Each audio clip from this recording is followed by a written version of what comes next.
My name is Hannah Whitmore. I spent 20 years chasing shadows for the military, decoding threats, and watching good people die for secrets no one dared speak.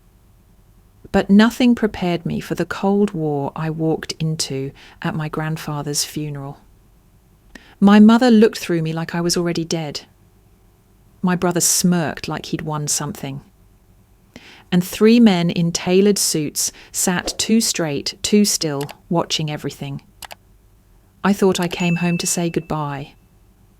But when I saw the tremor in my brother's hand and recognized the code name they whispered, Iron Harbour, I knew this wasn't a goodbye.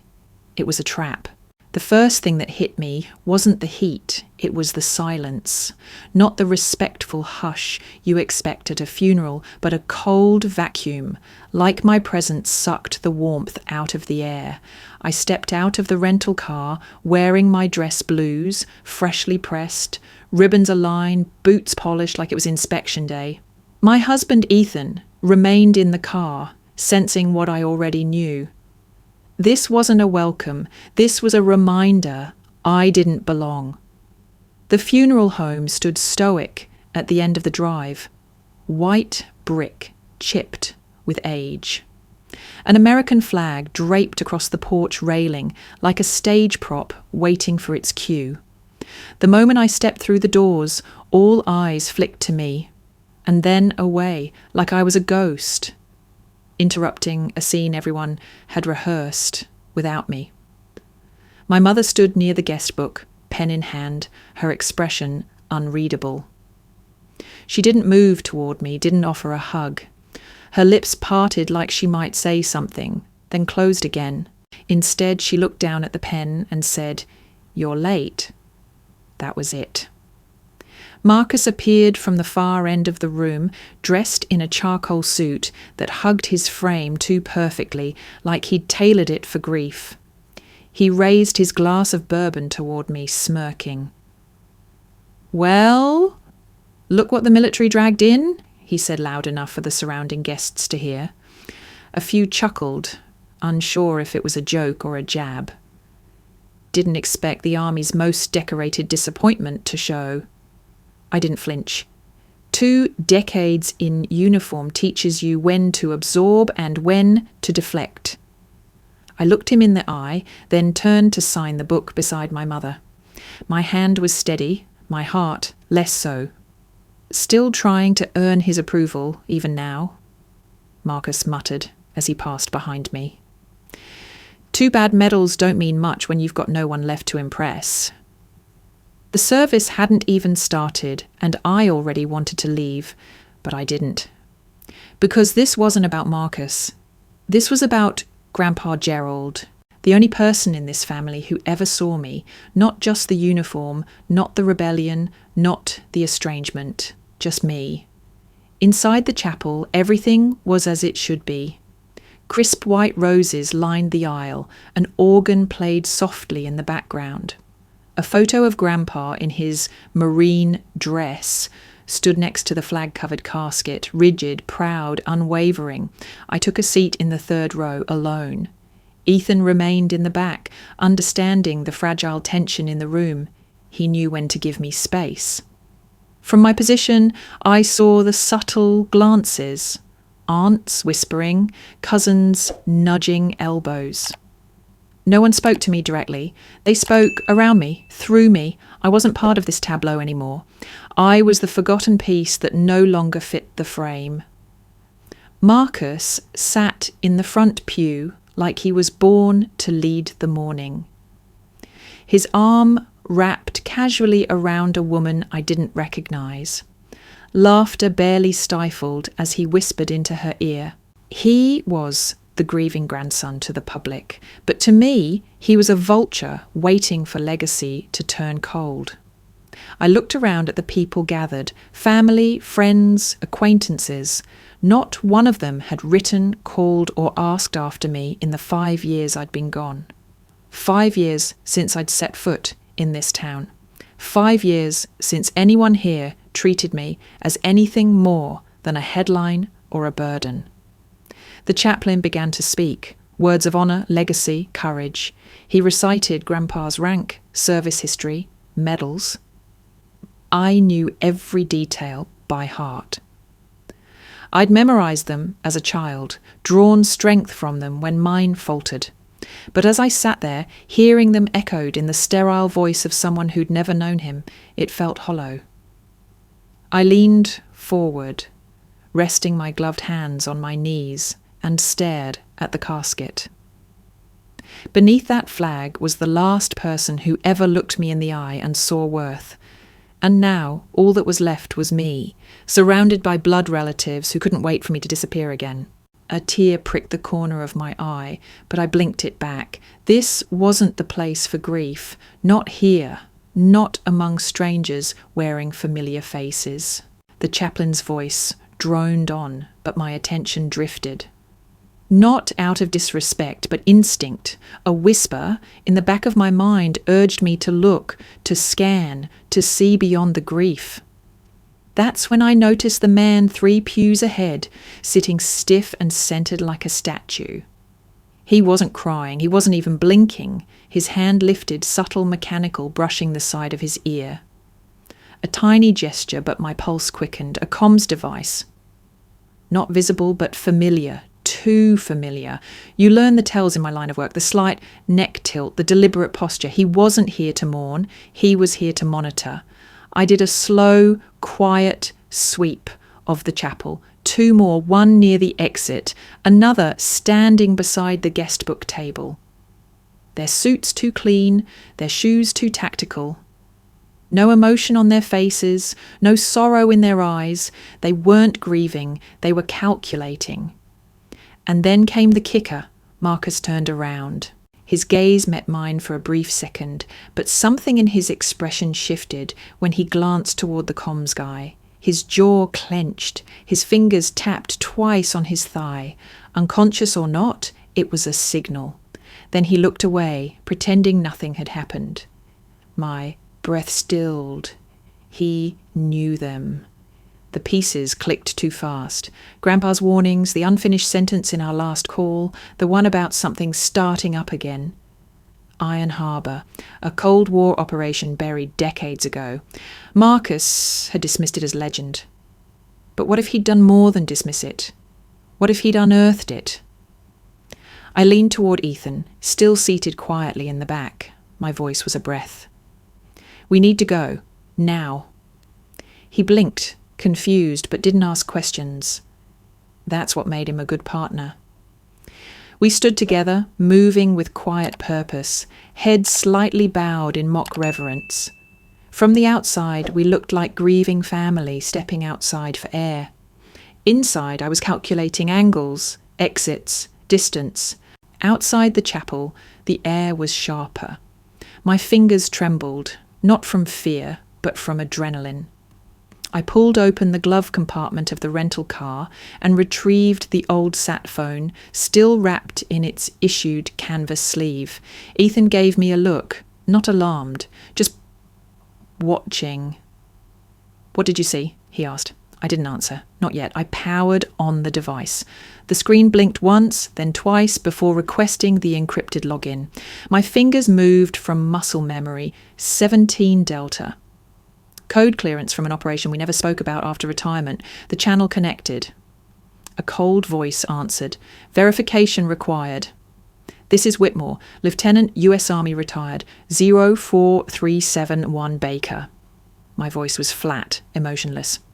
"Go ahead, Ray," the voice replied. "I'm invoking emergency protocol. Black Lantern active. 3 possible operatives at Barton Memorial.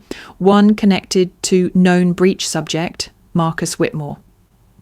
Visual confirmation of concealed comms, non-mourner behaviour, coordination signals.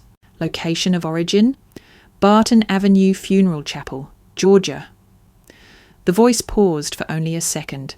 Understood. Confirmation inbound. Do not engage. Maintain distance. I ended the call. Ethan stared at me. "Hannah," he said softly, "talk to me." I looked at him then. "They're not here for Grandpa. They're here for whatever Marcus is moving. This isn't a funeral, it's a cover." "Cover for what?" he asked. I shook my head. That's what we're going to find out.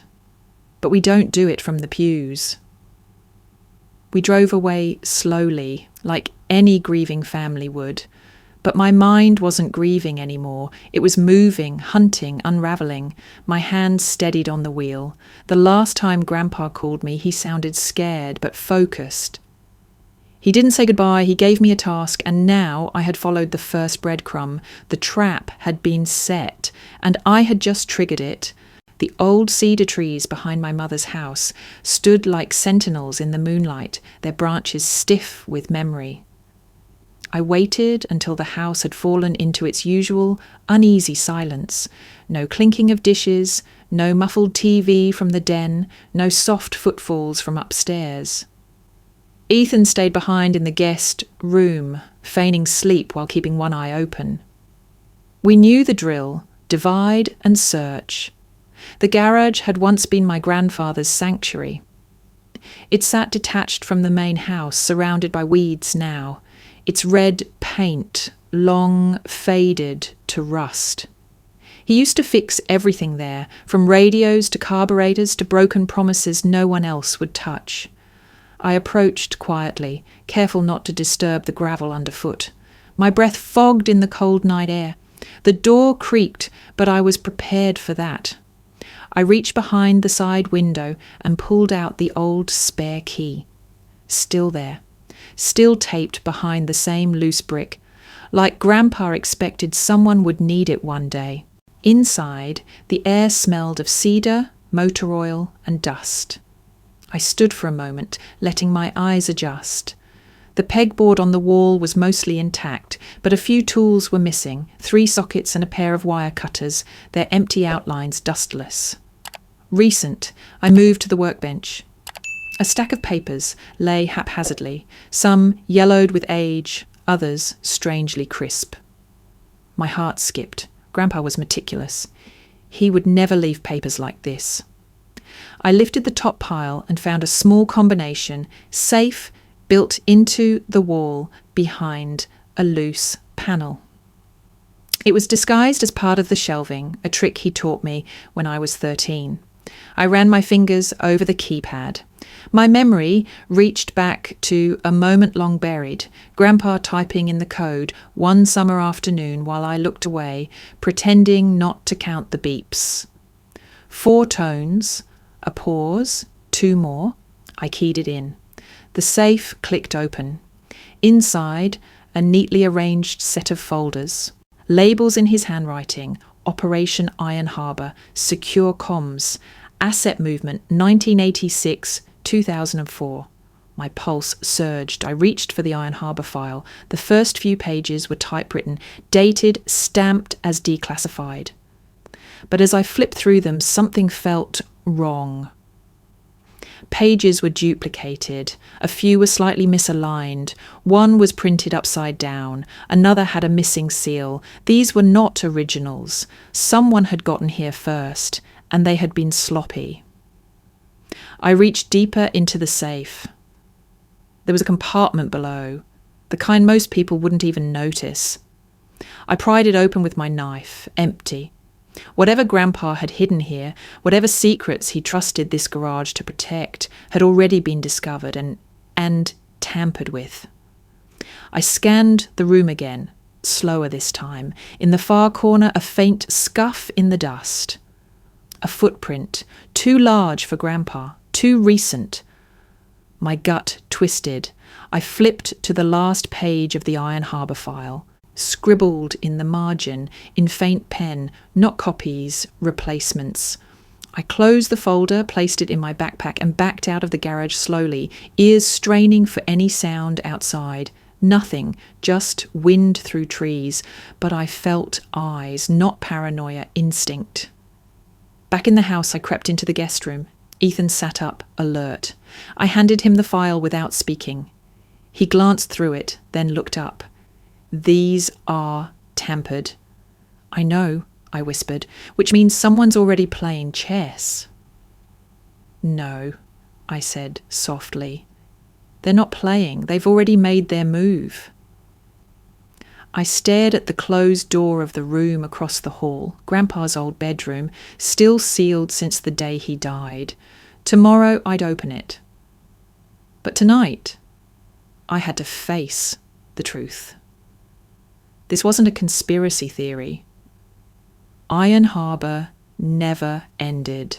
The next morning, sunlight filtered through the slatted blinds, casting long bars of light across the worn carpet. I hadn't slept, not really. My mind ran loops around one phrase, not copies, replacements.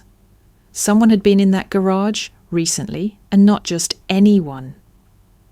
I pulled out my phone and flipped through the photos I'd taken the night before, particularly the scuff mark near the corner workbench. The print wasn't wide enough to be Marcus's. His shoes were larger. I remembered from childhood how his footprints always overlapped mine. This print was narrower, shorter, a woman's. I zoomed in. There it was, a faint triangle near the heel, worn but familiar, my mother's gardening shoes. A detail so mundane, so ordinary, I almost missed it. But it hit me like a cold wave. She had been in that garage, not just years ago, recently, maybe even before I arrived. I stared at the screen, heart pounding. She never went in there, not when Grandpa was alive. She used to say the smell gave her headaches. That's his cave, she once told me. Nothing in there for me. Apparently, something had changed. I stepped into the hallway and made my way to the kitchen. She was already there, sipping coffee in silence, her gaze distant, fixed somewhere outside the window. The same seat, the same chipped mug.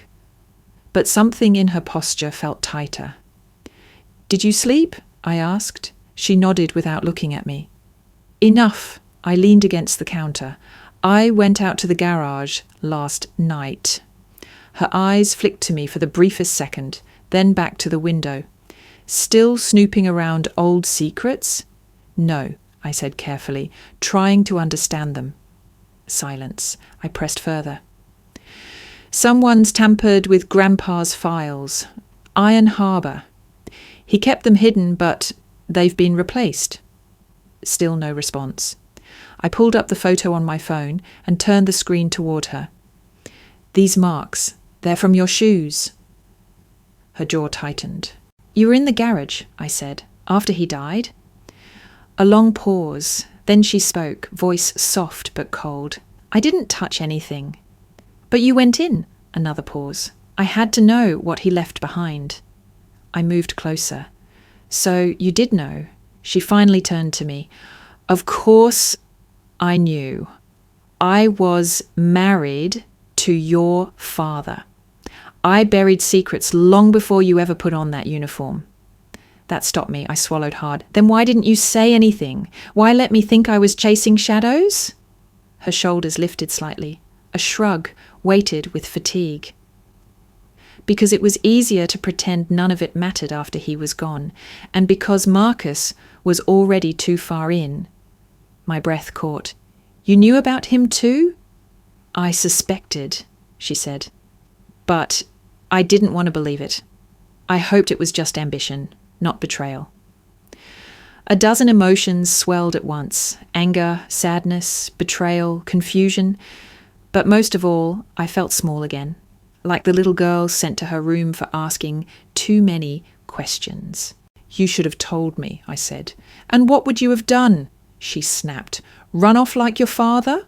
Or worse, like him?" The words landed like slaps. I stepped back. "You don't get to put this on me. You kept secrets that could have gotten people killed." She stood, mug clenched in hand. "And you think you're the only one carrying weight in this house?" We stared at each other across decades of silence. And I realized something then. My mother didn't just abandon me emotionally. She'd chosen to protect her version of peace over the truth. And now I wasn't sure who I was fighting anymore. By late afternoon, the house was crowded. Voices overlapped in the kitchen, glasses clinked in the dining room, and someone had queued up old jazz on the speakers. Grandpa's favourite, though I doubted anyone here knew that. The smell of catered comfort food filled the air. Lukewarm mac and cheese, trays of baked chicken, store-bought potato salad trying to pass as homemade. People called it a celebration of life, but it felt more like a performance, and Marcus, he was the star. He moved through the crowd like a politician, all teeth and charm, filling plates, topping off drinks, shaking hands with neighbours who barely remembered Grandpa's rank, let alone his principles. I stood near the hallway arch, sipping water and watching him work the room like he was laying the foundation for a campaign. Then came the toast. He raised his glass, bourbon again, always bourbon, and tapped a spoon against it for silence. "Thank you all for being here," he began, his voice smooth, steady. Gerald Whitmore wasn't just a Marine, he was a legend. And like all legends, he left us with stories, some of them unbelievable, some of them probably classified. A few people chuckled. Marcus grinned wider. But there's one story I'll never forget. He told it to me years ago, about his time in Panama. Jungle heat, mosquitoes the size of quarters, and a lieutenant who couldn't stomach goat stew. I froze. No one else reacted. They nodded politely, some chuckled again, but my fingers clenched around the rim of the glass. Goat stew. That was a code, a phrase Grandpa used exactly once, in a context no one else should have understood. It wasn't about food, it was about infiltration, a test phrase. If someone repeated it, it meant they had accessed the wrong files. And now Marcus was saying it aloud, casually, like it meant nothing. But he was watching, not just speaking, scanning.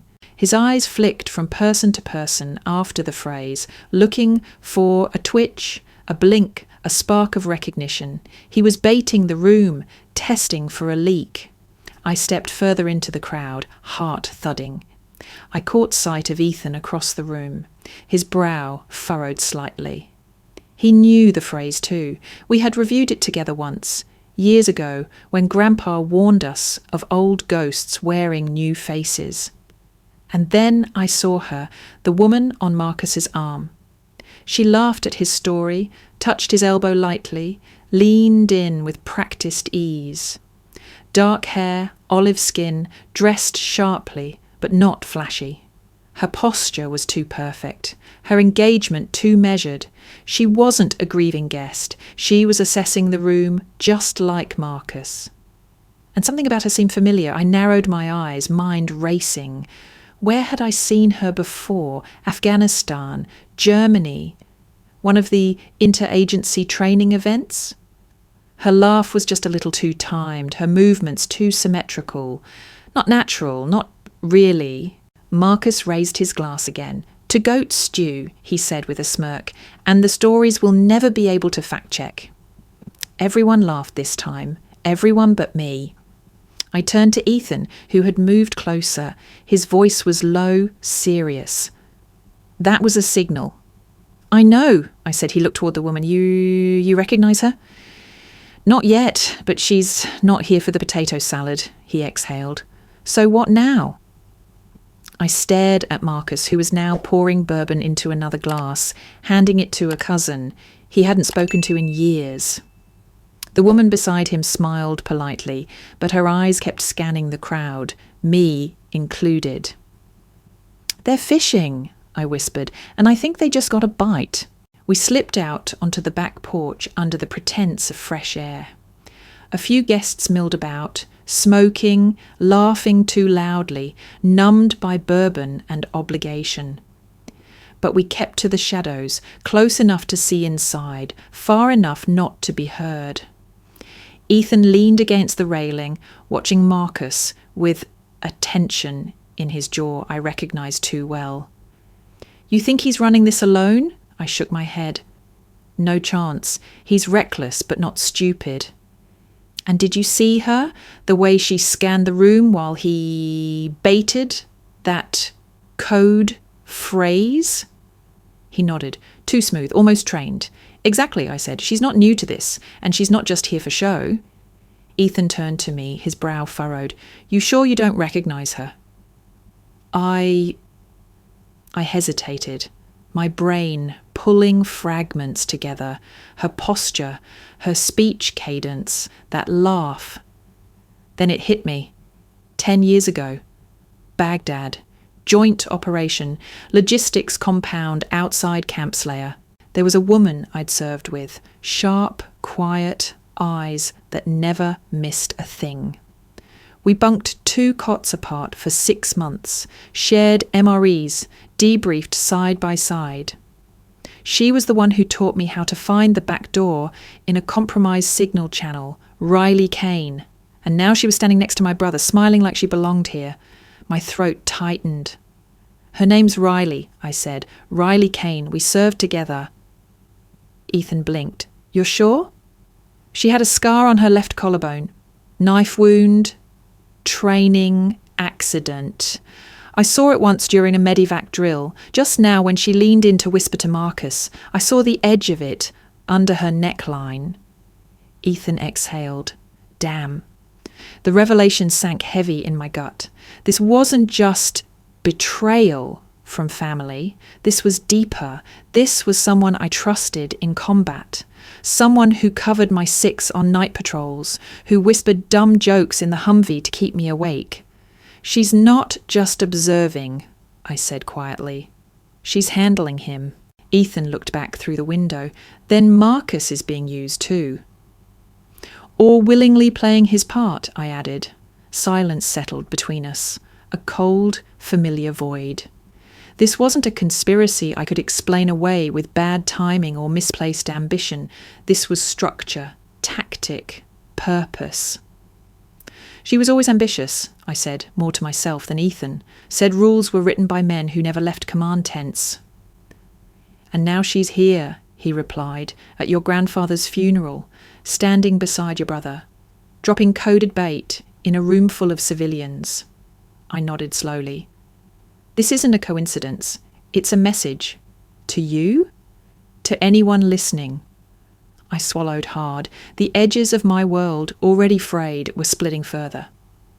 Marcus had always been cruel, manipulative, attention-hungry. But Riley? Riley had saved my life once in a blackout ambush outside Ramadi. And now she was here, wrapped in pearls and bourbon smiles, pretending she didn't know me. I felt the betrayal deep, like a rupture in the part of me that still believed in the sanctity of service, of shared struggle. It wasn't just about secrets anymore.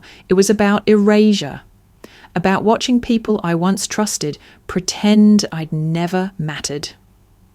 Ethan placed a steady hand on my shoulder. What do you want to do?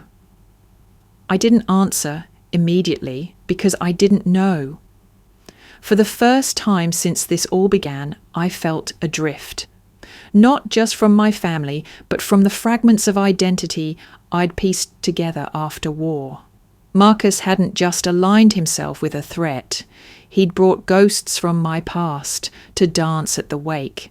After the guests left and the house had sunk back into its hollow quiet, I retrieved the keyring from the inside pocket of my service jacket. 6 brass keys, each filed at slightly different angles. Grandpa had pressed them into my hand during our last visit, without explanation. Only that look he always gave me when words weren't enough. I hadn't known then what they were for, now I did. His room hadn't changed in decades. The same photograph of his father in a Wutu bomber jacket hung above the bed. The bookshelf still held The Art of War, its corners dog-eared and margins filled with red pen notes. The cedar chest sat at the foot of the bed, unopened, untouched. But I wasn't here for that. I moved to the old desk. 4 drawers. The 5th, the one at the bottom, felt off. I slid it open and found nothing but pens, paper clips, and a dusty roll of electrical tape. But I ran my fingers along the underside and felt a faint groove, a hidden lock. One by one, I tested the keys. The sixth clicked. The false bottom lifted. Inside was a flat compartment lined in velvet, holding a manila folder and a small black zip drive. The folder was thick, aged. I opened it with care, heart pounding. The first page was a document marked Project Iron Harbour, Active Contact File, Revised 2023. Across the top were names, clearance levels, code identifiers. Some had red slashes through them, deceased. Others were marked inactive or unverified. I flipped through slowly. Halfway down the third page, my eyes landed on it. Marcus Whitmore, role Tier 3 support, unconfirmed. Approached, 2006, flagged, 2015. Breach, suspect, 2021, status monitor last review 2023. A single notation scrawled in the margin, familiar handwriting. Eyes on, confirm shadow play, do not alert. I stared at it for a long time. My own brother, not just involved, but known, monitored, by Grandpa. He'd suspected Marcus for years and never told me. My throat tightened. Grandpa hadn't been blind. He had seen what Marcus was becoming, the rot in him. But instead of confronting it, he'd watched, recorded, waited. For what? Evidence? Or maybe for me? I turned the page, a log of IP addresses, encrypted emails, patterned messages, tracked through ghost servers and bounced satellites. Grandpa hadn't just monitored, he had traced the web Marcus had begun spinning. One line stood out. At the bottom of the final page, 172.89.34.76. Last ping, March 14th, 2023. Source, Atlanta Safe House. I blinked. Atlanta, that was only an hour away, and safe house wasn't a term Grandpa used lightly. Ethan entered the room quietly. You find something? I handed him the folder without speaking. His eyes skimmed the pages. Jesus, he whispered. He really was onto him. And didn't say a word, I replied. Not to me, not to anyone. He was playing the long game, Ethan said, watching Marcus build something he thought no one saw. I picked up the zip drive. No markings, no label, just black plastic and weight. I knew better than to plug it into anything unsecured. I need to run this on my old rig, I said. Offline. Ethan nodded. I'll prep it. As he left, I stood in Grandpa's room, the folder still open in front of me, and let the weight of it all settle. Marcus wasn't just a disappointment, he was a breach. A quiet war had been unfolding beneath our family tree, and now I was holding its battlefield in my hands. The zip drive revealed more than I expected, and far less than I hoped. Encrypted folders, multiple decoys, and a layer of self-erasing code that Ethan had to intercept mid-cycle. We pulled only fragments before the drive wiped itself clean. But the piece that remained was enough. A letter, unsent, unfinished, addressed simply to Black Lantern Clearance 6 Pliers. Only the header alone sent a chill down my spine. Grandpa hadn't just thought about exposing Marcus, he'd begun the process, but something stopped him. I opened the recovered document. The formatting was old school, fixed-width typeface, manually formatted lines. Like he'd typed it from a secure terminal he built himself. It read, "This is Colonel Gerald Whitmore, retired, formerly Intelligence Division, Cold War Reconnaissance Tier 2, requesting urgent observation status on asset Marcus Whitmore. Subject has shown repeated indicators of unauthorized engagement with dormant intel structures, specifically concerning remnants of Operation Iron Harbour." The tone was cold, precise, detached. Nothing like the warm man who carved cedar benches and used to bring me lemon drops from town. Suspected recruitment or compromise by unknown entity. Patterned behaviour aligns with case file echoes from Operation Splinter Cell 1983 and Substream Ghost protocols. Subject has gained access to documents I cannot account for. I scrolled further. That's when the letter broke. The lines began to fragment. Words became jagged. Sentences stopped mid-thought. Attempted contact through formal channels blocked. Likely intercept at Tier 4. No confirmation. Recommend shadow clearance, 7-level monitor with neutralized relay. May be compromised. Family proximity is 2. Then handwriting took over. Scanned pen strokes, as if he printed the letter. Tried to finish it by hand. The ink was faint, smudged at the edges, as if he wrote in a rush or in fear. They know it's not just Marcus. I saw her near the garage. She lied. Not sure I can trust. And then it ended. No signature, no date, no closure. Just a digital scan of a letter meant to expose the truth, and maybe never meant to be found. I sat back in the chair, heart pounding, the screen's glow flickering across my skin. Ethan looked up from his laptop, brow furrowed. This was intercepted. I think so, I said. He was trying to report Marcus, but someone blocked him. Someone inside the chain, he asked. Or someone closer, I murmured. I turned back to the lines in handwriting. She lied. That couldn't be Riley. She wouldn't have been anywhere near the house back then. But there was one person who had unrestricted access, who lived just across the hallway, who told me to my face that she hadn't touched anything in the garage when I knew she had. My mother. The thought punched the breath from my lungs. Had she known? Had she seen Marcus involved in something he shouldn't have been and chosen silence? Had she, intentionally or not, sabotaged Grandpa's last attempt to stop him? A tidal wave of memory hit me, her sharp responses, her deflection when I brought up Marcus's behaviour, her refusal to look me in the eye when I mentioned Iron Harbour. It wasn't just denial. It was calculated evasion. I stood abruptly. Ethan reached out, cautious. Hannah, I've been chasing a ghost, I said, voice shaking. But the betrayal wasn't just Marcus. He understood without me explaining. This wasn't just about being ignored, or mocked, or dismissed. I had been lied to by all of them. By the ones who were supposed to protect me. The ones I thought I was still trying to protect. I'd only used the sat phone twice in my life. Once during a black site evacuation in Helmand Province. The second time was now. I sat in the front seat of Ethan's car, windows up, parked at the far end of a closed diner lot, engine off. The only light came from the dull orange of a security lamp flickering above us. My thumb hovered over the keypad as the screen blinked for input. I punched in my clearance, 17 Delta, Whitmore, Hannah, ID, Sphere 371 Baker. The encryption handshake initiated 4 seconds. Then a voice answered.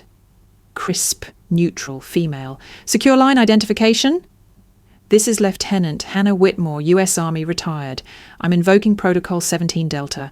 I confirm potential reactivation of dormant intelligence structure. Operation Iron Harbour. The silence on the line was brief, but it held weight. Confirm location. Barton Avenue, Georgia. Tangential confirmation includes concealed observation agents, code signals, and recovered internal documentation from Colonel Gerald Whitmore, deceased. Another pause. Proceed. I have reason to believe the operation is being revived through civilian channels. Subject of interest is Marcus Whitmore. Former Tier 3, unverified, but flagged in legacy files as a breach risk. The voice on the other end changed slightly. Tension now. Are you under threat? Negative, not immediate. But proximity indicators are high. Internal compromise is possible. There was typing on the other end. I imagined terminals lighting up in a concrete room deep below DC, red-tagged files being dragged to attention, men and women scrambling for what had been long buried. Do you have physical intel? Yes, partial. Original files have been tampered with. One verified document flagged with active IP from Atlanta Safe House. I'm requesting shadow clearance. Silence stretched. I felt my pulse beat in my ears. Then, Protocol Shadow 6 authorized. You are to observe, not engage. Do not alert the asset. You will be contacted with field signal Black Lantern when extraction is initiated. Understood. One more thing, Lieutenant. Yes? You're not the first to call. The line clicked off. I stared at the receiver, that last sentence ringing in my skull. You're not the first. Someone else had already triggered the net. Riley? Someone higher? Or worse, someone who wanted to shut it down again? Ethan climbed back into the car, holding 2 gas station coffees. He handed me one without asking anything at first. He knew better than to interrupt a debrief call.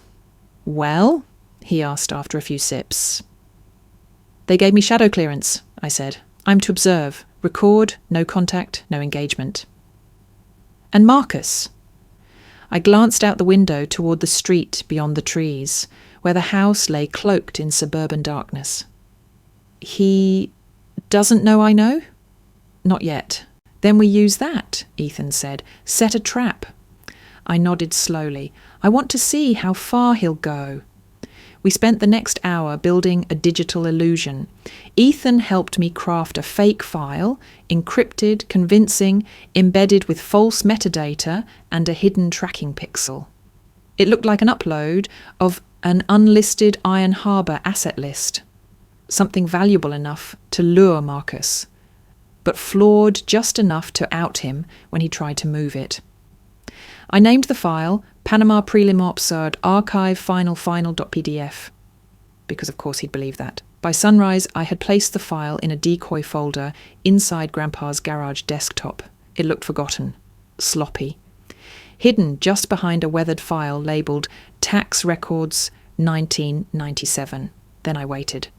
That afternoon I made sure Marcus saw me exiting the garage, wiping fake dust off my hands, looking annoyed. I left the screen door unlocked, subtle enough to tempt him, and I watched. At 11:14 p.m, the old floorboards creaked. Ethan and I lay awake, silent.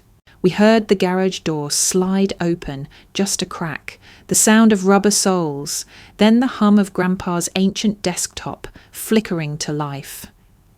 We didn't move, just listened. 37 minutes later, the door clicked shut again. He'd taken the bait. Ethan checked the tracker. He opened the file, tried to send it via a masked channel. To who? Ethan shook his head. We'll know once the pixel lands, but that's all the confirmation we need? I turned off the bedside lamp and laid back against the pillow, eyes open. Operation Iron Harbour was never shut down. It had just gone silent, until now. The next day passed like the eye of a storm, unnervingly calm. Marcus acted the part flawlessly, laughed louder, poured drinks, played the grieving grandson with just enough mist in his eyes to fool the cousins. But I saw the twitch behind his left temple, the tremor in his hand as he lit a cigar. He didn't even smoke. He knew. By sunset, I was sure he had taken the bait, but also that he realized it wasn't what it seemed. I watched him from the kitchen window as he stood near Grandpa's old flagpole, phone in one hand, posture rigid. He wasn't trying to hide. He wanted to be seen, or more likely to remind someone watching that he still had control. But when his gaze swept across the yard and landed on me, just for a beat, there was no smugness, no smirk, just fear, not of me, of something else, something bigger. You see it too? Ethan asked beside me, his voice barely a whisper. I nodded. He's not scared of what I'll do. He's scared of who else knows. That tracker pinged a dark relay through a Gulf network node, Ethan said. Military-grade reroute. We're talking ex-operator level infrastructure. Or current, I replied. We were standing in the middle of something that reached beyond our family name, beyond Grandpa's old files. This wasn't about money or legacy anymore. It was about secrets, real ones, the kind you don't sell, the kind people vanish over. That night the call came, no ringtone, just the sat phone buzzing once. I answered. This is Lantern 1, a calm voice said. We are green. Are all civilians clear of target? I turned toward the living room where most of the family had gathered again. A few stragglers, noise, laughter. Marcus at the centre of it all, eh? Negative, I replied. Room is populated. Recommend silent extraction. Target is stationary. Understood. 10-minute window. Visual confirmation will be made. The line went dead. 10 minutes. Ethan and I returned to the living room. I stayed near the archway, watched Marcus raise another toast. Something about Grandpa teaching him how to fish. A lie. I was the one who caught that first trout, and Marcus had cried when it flopped in the bucket. His voice was smoother now, practiced. But his hand betrayed him. A tremble with each sip. He was unravelling slowly, not enough for the others to notice, but I saw it, and then they arrived. No sirens, no commotion, just a sleek black SUV pulling up across the street. Another parked quietly near the alley. 2 men in suits entered from the back. One came through the front like any other guest. Only his eyes moved, searching, scanning.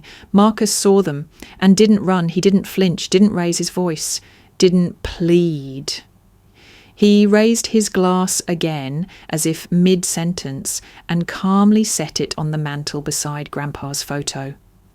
Then he placed both hands in his pockets, slowly, deliberately, and waited. One of the agents moved beside him, showed a badge, barely visible. A whisper exchanged. Then Marcus nodded. I felt the air shift. Guests blinked in confusion. Someone asked if everything was all right. One of the agents reassured them it was nothing urgent, just a formality, a quick word with Mr. Whitmore, nothing to worry about. They led him out the side door. No cuffs, no struggle, but everyone felt the cold sweep of something final. I followed them to the edge of the porch, didn't step out, just stood behind the screen door as Marcus was guided into the SUV. Before ducking inside, he turned and looked at me. Not hate, not anger, just resignation. And something else. Fear. Like the man being taken away wasn't the one who lost, but the one who realised the game he thought he was playing was never his to begin with. And I knew then this wasn't over. Marcus was a piece, but someone else had set the board. She waited until the house emptied again. Until the casserole dishes were packed away and the last of the cheap wine was poured. Until the screen door clicked shut for the final time that night and silence settled over the Whitmore house like dust on old photo frames. Then she called me into the kitchen, same way she had when I was 16 and broke curfew for a party I never wanted to go to. She didn't raise her voice, didn't throw anything, just sat at the old oak table with a mug of cold coffee between her hands, and stared through me like I was something she'd forgotten how to recognise. You humiliated us, she said. I didn't sit. I did what had to be done. You made a scene at your grandfather's funeral. I tilted my head. Did I? Or did Marcus make the scene when he turned the funeral into a smokescreen for a classified handoff? She flinched, but not from surprise, from exposure. You arrested your brother. No, I corrected. The government did. I just connected the dots. Her jaw clenched. This family's never been perfect, Hannah. But we don't air it out like that. We don't turn on each other. We don't? I asked, voice sharper now, because from where I'm standing, this family has spent the last decade pretending I didn't exist while propping up a son who was selling off national secrets for crypto. She looked down at her mug. It's not that simple. I stepped closer, took out my tablet, and pulled up the audio file. You want to hear simple? She didn't stop me. I hit play. Marcus's voice filled the room, smooth, low, smug. They only want the scans with the seal stamp. Originals aren't necessary. I already replaced the archive files. Transfer confirmed. First batch cleared 17K. Once I upload the Vietnam doc set, it's another 30. I paused it. Her eyes had gone glassy. She didn't blink, didn't cry. He recorded the transaction, I said, and used your Wi-Fi. Still silence. I folded my arms. How long have you known? She breathed out through her nose, slow and quiet. I suspected, but I didn't want to believe it. Since when? Her voice cracked. Since before your father died. That stopped me. I blinked. What? She finally looked at me, tears balancing in her eyes, but refusing to fall. Your father. He didn't just serve in logistics. He did work for Iron Harbour too. So did Gerald. There were lines between what was protected and what was denied. I learned early not to cross either. My heart dropped. You knew what Iron Harbour was? I knew enough to see the signs when Marcus started asking questions, borrowing things, digging through Gerald's footlockers. And you said nothing?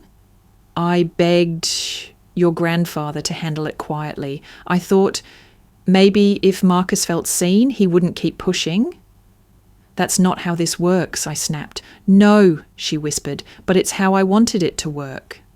I stared at her, torn between fury and heartbreak. He could have gotten people killed, she nodded. He still might.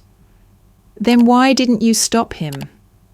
She stood slowly, walking to the sink and rinsing out her untouched coffee, her back to me. Because I already lost one child to this house. I couldn't lose another. And there it was. The truth beneath all the silence. I wasn't just the one who left. I was the one she had let go because she couldn't lose the golden one. Even when he rotted from the inside, I didn't say anything. I just walked out of the kitchen and down the hallway, my footsteps heavy against the hardwood floor. I passed the family photos, Marcus's graduation, my deployment ceremony, our last Thanksgiving together, all smiles, all lies. And I realized then my family hadn't just abandoned me, they'd protected the wrong one all along. I found her in the den an hour later, the lights off, the room lit only by the flicker of an old floor lamp. She was sitting in Dad's recliner, the one no one touched since he passed. Legs crossed, arms wrapped around her waist like she was trying to hold herself together. I wasn't supposed to be part of any of this, she said without looking up. That's what they told me. I stood in the doorway, unsure if I should interrupt. She sighed. But of course that's a lie. No one accidentally marries a man like your father, or raises children under the roof of a man like Gerald Whitmore. I stepped closer. You weren't just a bystander, were you? Her eyes flicked up to mine, old pain swimming there. I was Navy intelligence. Briefly. Before I had you. I blinked. You never told me that. I was recruited at 23. Ran courier lines for Cold War comms, mostly between Berlin and Zurich. Nothing dramatic, but I saw enough to know what power looks like when it isn't wearing a flag. She leaned forward, her elbows on her knees now. When I married your father, I thought I was done with that life. But he wasn't. And your grandfather, Gerald, never really left the field.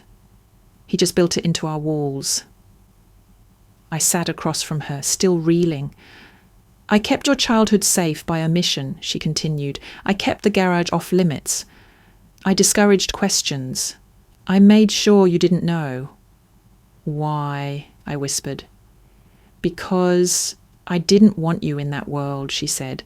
I'd seen what it did, what it required, and when you joined the army, I almost broke. You never said anything. Would it have mattered? She snapped, then softened again. You were always chasing truth, Hannah, even when it hurt. I just didn't want you to find this one. I shook my head slowly. You helped cover for Marcus. I tried to stop him, she said, but I knew he found the edge of it. He was curious, smart, but he lacked discretion, so I diverted him when I could, hid things, lied even to your grandfather. A bitter laugh escaped her lips. Gerald thought I didn't know what was happening in that house.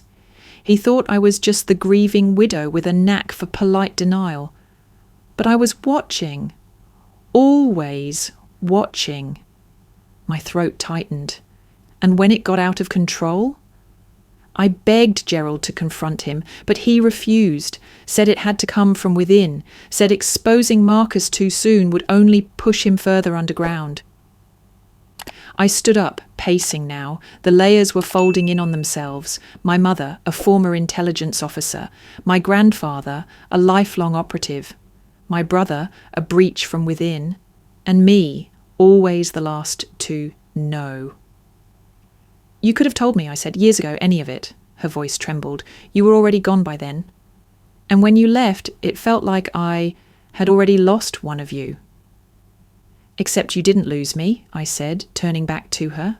You just didn't fight to keep me. She closed her eyes. Silence stretched between us. Finally, she whispered, I did what I thought would preserve what little family we had left. By preserving the wrong person, a tear slipped down her cheek. I see that now.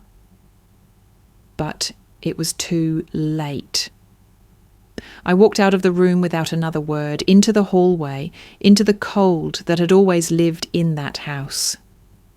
I passed the bedroom where Marcus once kept trophies he didn't earn, past the photo of Riley on the end table, taken years ago, long before I knew what betrayal could wear. And for the first time since I returned, I understood the full scope of the ruin. I had no one, not a brother, not a mother, not even a friend, left untouched. They had all known pieces of the truth, and all kept them from me, not to protect me, but to protect the illusion. And now the illusion was broken. And I was standing in the rubble, alone. The courtroom smelled like old varnish and something colder, paper maybe, or consequence.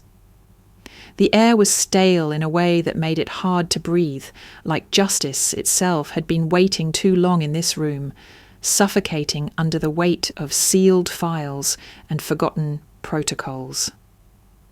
I sat 2 rows behind the prosecution, uniform pressed, hair tied tight. Not because I was trying to make a statement, but because I owed it to Grandpa. Because he never stopped wearing his discipline, even when no one was looking. Especially then. Marcus sat at the defence table in a grey suit, wrists free, protocol for high-clearance cases. But the chains were there, not around his hands, around his name, around the legacy he thought he'd hijacked and weaponised. His attorney leaned in, whispered something. Marcus didn't respond. He just stared ahead, jaw set, eyes ringed in exhaustion. I wondered how long it had been since he'd slept without looking over his shoulder. The judge entered. Everyone stood. The formalities were quick. There was no jury. National security cases didn't get that luxury. The court transcript would be sealed, the charges redacted for public release. The official narrative, unauthorised handling of classified materials, electronic mismanagement, violation of the Intelligence Ethics Act. Nothing sexy, nothing cinematic. But I knew the truth, And so did he.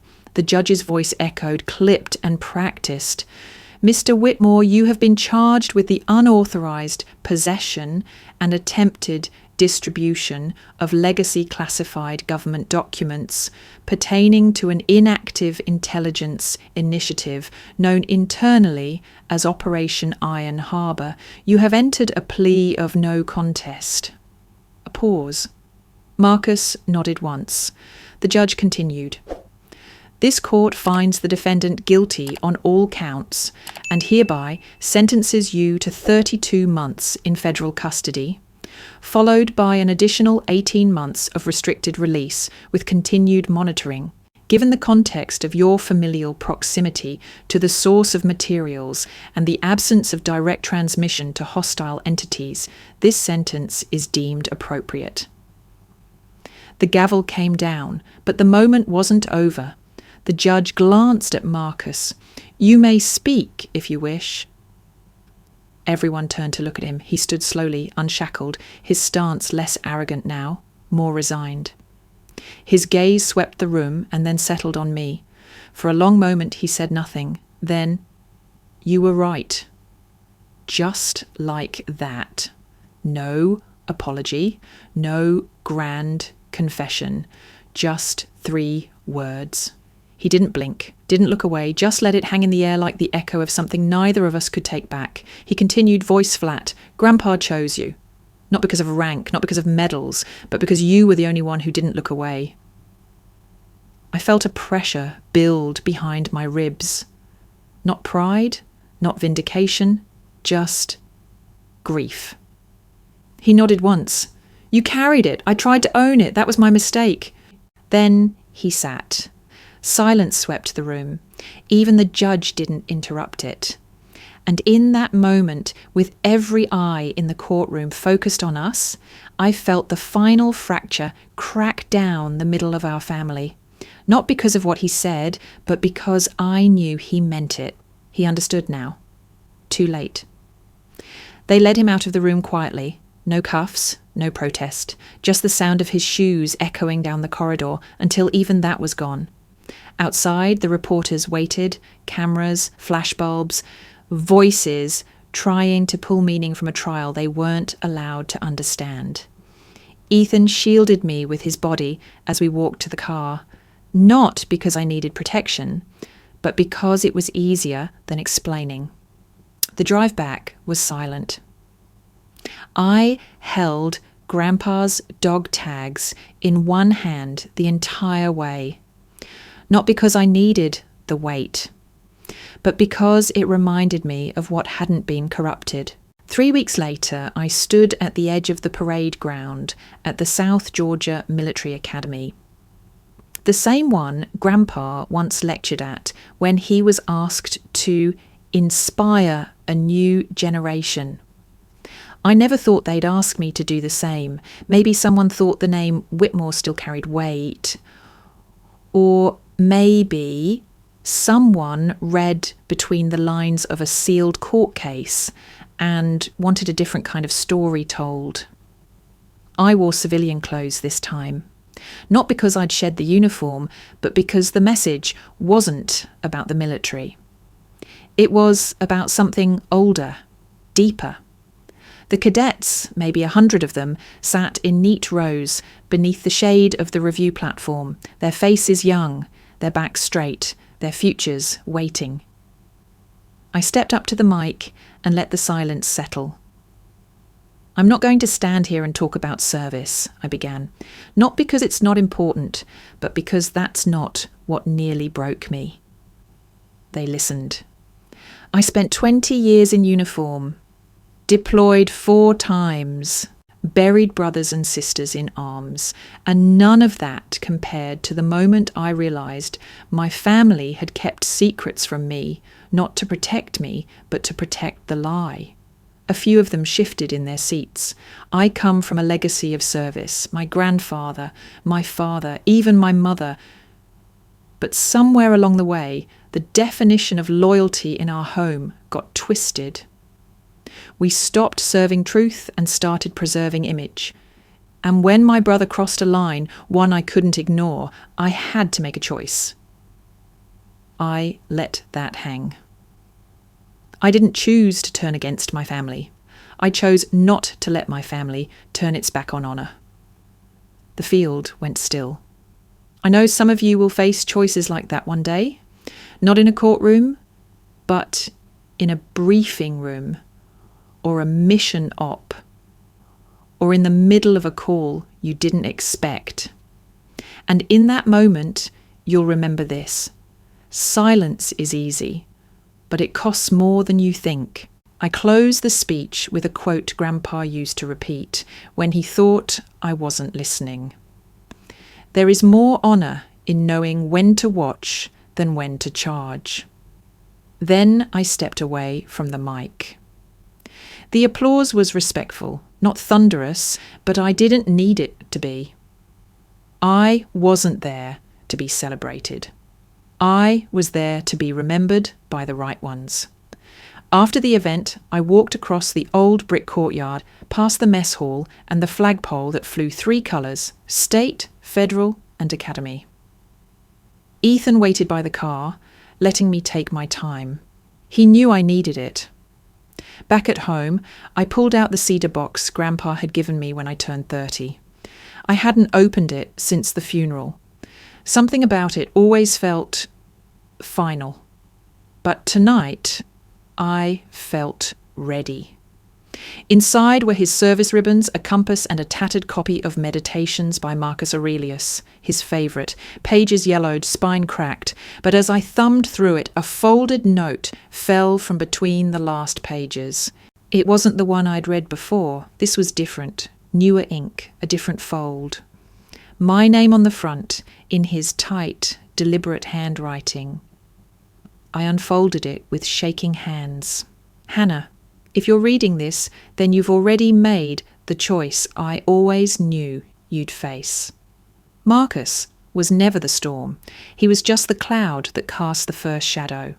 The truth is, Iron Harbour never truly died. We shut down the files, yes, we closed the books, but we didn't kill the engine, because the engine was never the operation. It was the people. People like me. And people who didn't want it to end. There's a name you haven't heard yet, a contact embedded since 1989, still active, still moving pieces. You'll find that name in the archive. I didn't hide in the garage. I buried it where I knew you'd eventually look, where you'd only look if everything else broke. Follow the key, and remember, silence doesn't just protect lies. Sometimes it's the first lie. G. My breath caught. He'd known this went deeper, that Marcus was only the beginning. I clutched the letter to my chest for a moment, not because I needed more weight, but because I needed to steady myself for what was coming. There would be more to unravel, more to expose, but not tonight. Tonight I let the silence settle around me, not as an escape, but as a monument to what I refused to be. I didn't smile because I'd won. I smiled because I hadn't stayed silent.